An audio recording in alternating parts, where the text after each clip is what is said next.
It is a huge problem. In fact, if you look across the commodity spectrum, we've been arguing there's commodities that are in a good situation, some that are in a bad situation, and some that are in an ugly situation. And diesel definitely qualifies as an ugly situation commodity because of three main reasons.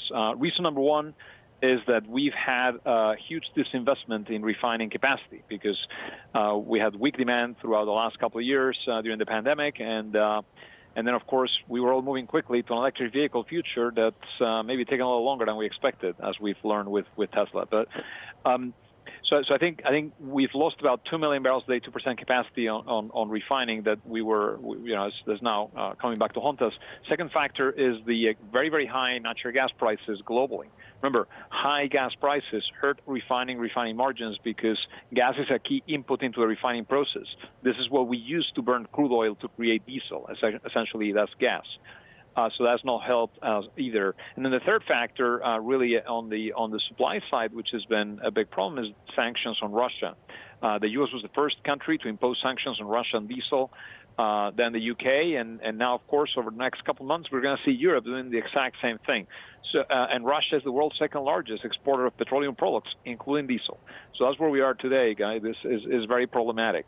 The urgency here is pretty incredible, just days of diesel supply. What does this mean heading into the midterm elections and the broader inflation story? Well, look, I mean, I think one very important message is hopefully the U.S. government does not take the steps to restrict exports because, again, Europe is essentially trying to sanction Russian imports of diesel. So, and of course, we've already heard from the U.K. regulator, where you guys are at, right, that there could be blackouts during the 4 and 7 p.m.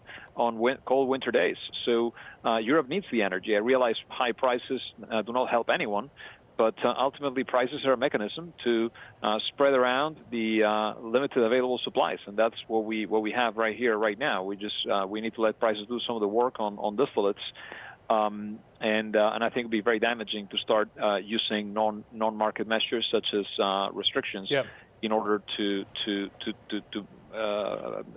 support U.S. consumers, but at the same time really hurt European consumers that are already facing a very dire situation at home.